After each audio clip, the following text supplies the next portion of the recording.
Lexie Hall straight up exposing DeWanna Bonner and how she felt about this whole situation, how low down, dirty, and nasty DeWanna Bonner was. Now we got Lexie Hall stepping up and letting it be known, we're not rocking with DeWanna, but that scammer, that low down, dirty scammer who was receiving payments all while quitting and refusing to show up to work.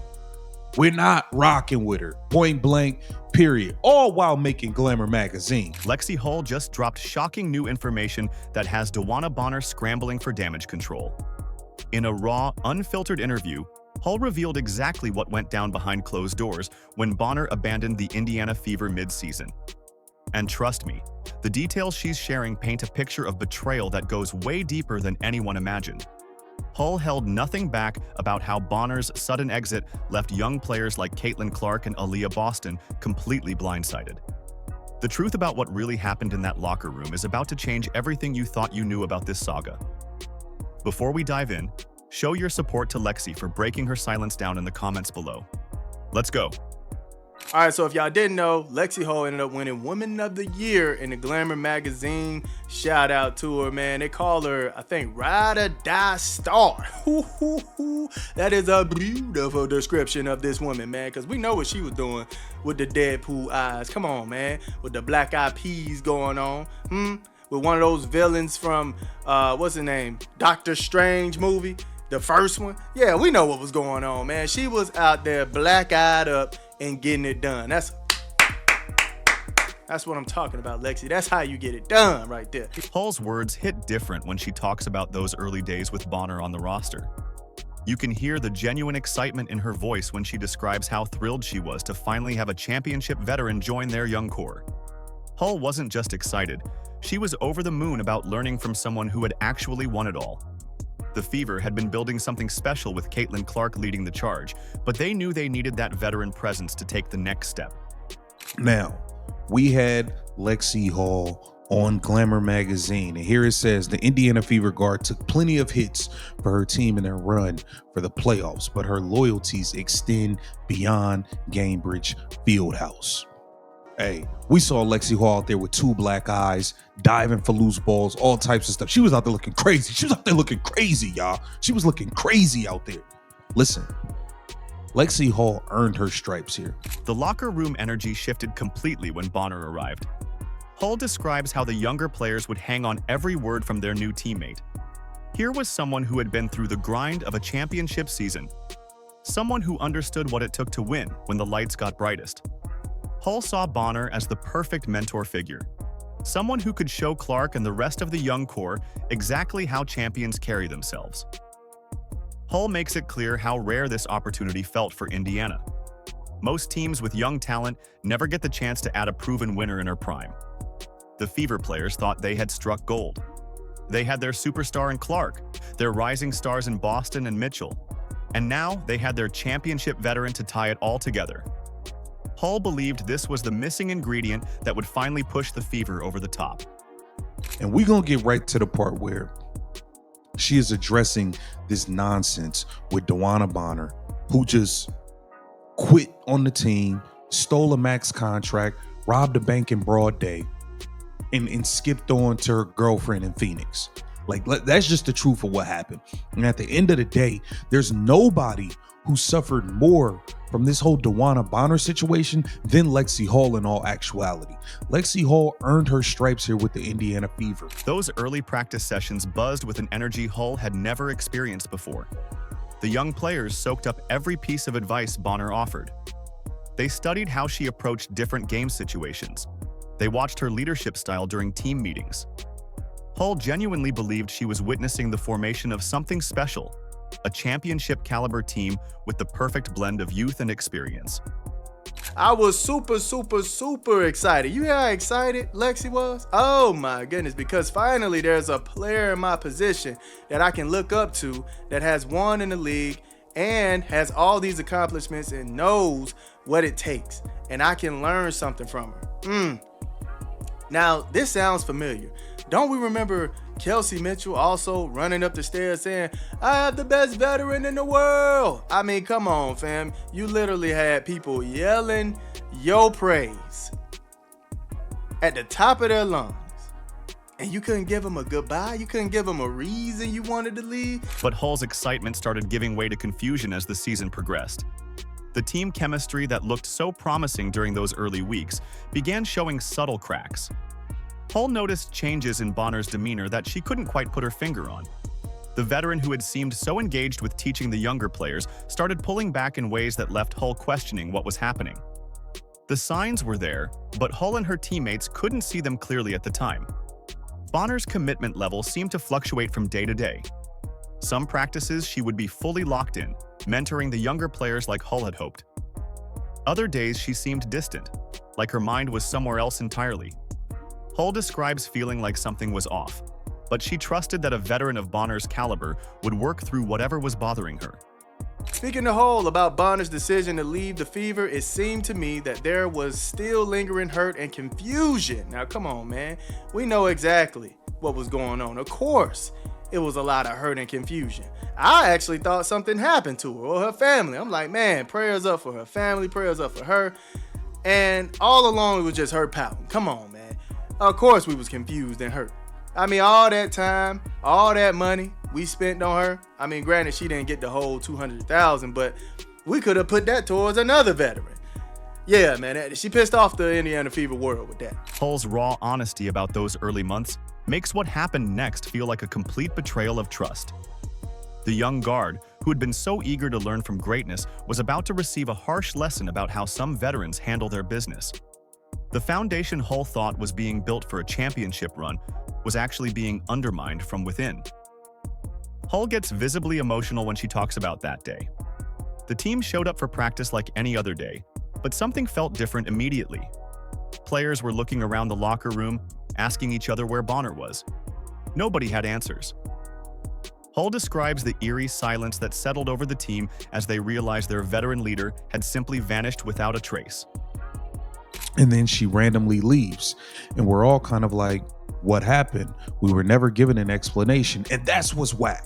That's what's whack, because you was in the locker room with them every single day. Y'all was building bonds, talking about now you know. You walked into Cambridge Fieldhouse doing all of this. Oh my gosh, I've never seen all of this. I've never had a presentation like this done for me. And then you quit on them without even talking to your teammates. That was whack.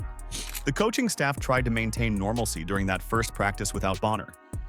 But Hull could see the confusion written all over everyone's faces. Players kept glancing toward the door, expecting Bonner to walk in late with some explanation. That explanation never came. Hull says the practice felt hollow, like they were all going through the motions while their minds raced with questions nobody could answer. Hull reveals how the younger players immediately started questioning themselves. Caitlin Clark pulled Hull aside after practice, wondering if she had done something to upset Bonner. Aliyah Boston had the same concerns. These young players who had looked up to Bonner as a mentor were now wondering if they had somehow driven her away. Hull describes watching her teammates blame themselves for something they had no control over. Come on, man. Caitlin talked about how great she was as a leader. Her voice in the locker room was so necessary. Like, fam, you had everybody talking highly of you, and you just up and leave. Crazy work. The days following Bonner's disappearance were the worst part for Hull. She talks about how the team kept waiting for some kind of official explanation. Maybe Bonner had a family emergency. Maybe there was a medical issue they didn't know about. Hull and her teammates held on to hope that their veteran teammate would return with a reasonable explanation for her absence. But that explanation never came. Hull describes feeling completely abandoned by someone she had trusted to lead them. The coaching staff eventually had to address the elephant in the room, but even they seemed caught off guard by how Bonner handled her exit. Hull emphasizes that it wasn't just about losing a player. It was about losing respect for someone who had promised to help build their championship culture. Hull's frustration reaches its peak when she talks about the lack of communication. A simple conversation could have prevented so much confusion and hurt feelings. Instead, Bonner chose to leave her teammates wondering what they had done wrong. Hull calls it the most unprofessional thing she had ever witnessed from a veteran player. It wasn't just a big three here in Indiana. It was a core four. It was the court four. So the way she was thrown to the back burner for DeWanna Bonner, she was affected by DeWanna Bonner being here more than anybody. And she was still willing to embrace DeWanna Bonner with open arms and welcome her as a leader. So for her to get thrown to the back burner time and time again, I actually do want to hear how she felt about all of this, because her playing time was affected. But there was like a month where Lexie Hall couldn't crack more than 15 minutes in a game. The ripple effects hit the entire organization.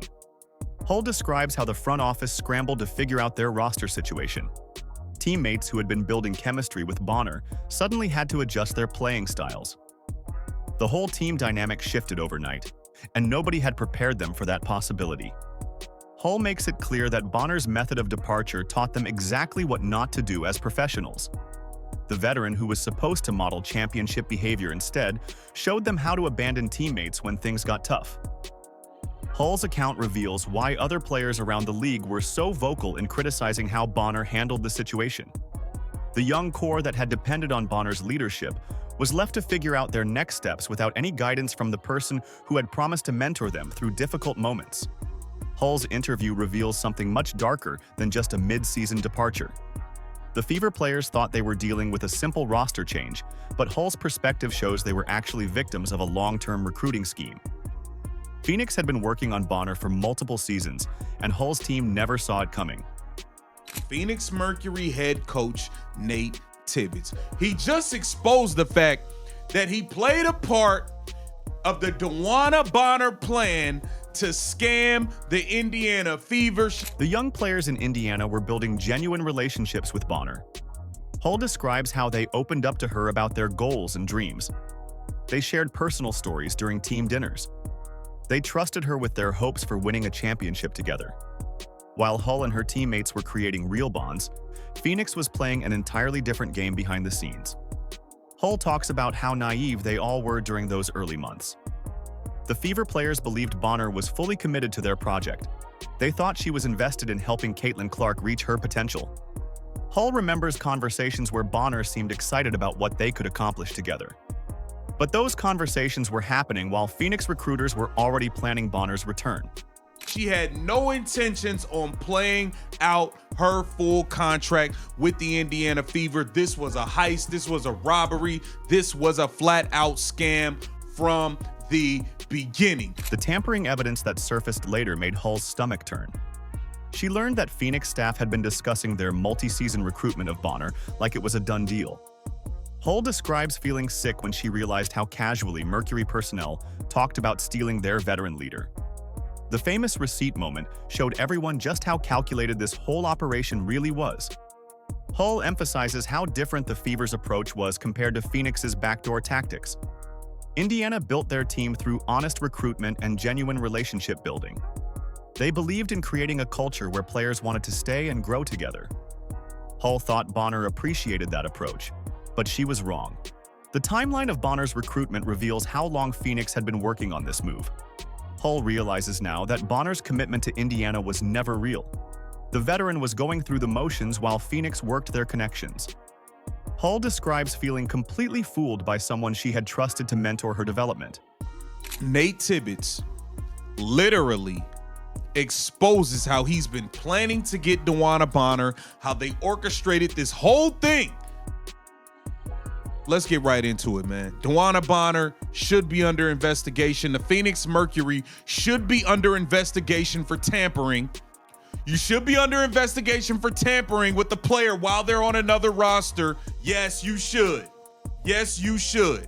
Hull's trust in veteran leadership was being exploited every single day. She would ask Bonner for advice about her game, not knowing that Bonner was already planning her exit. Hull shared her dreams about winning championships in Indiana, while Bonner knew she would be gone before those dreams could come true. The betrayal cuts deeper when Hull thinks about all those honest conversations.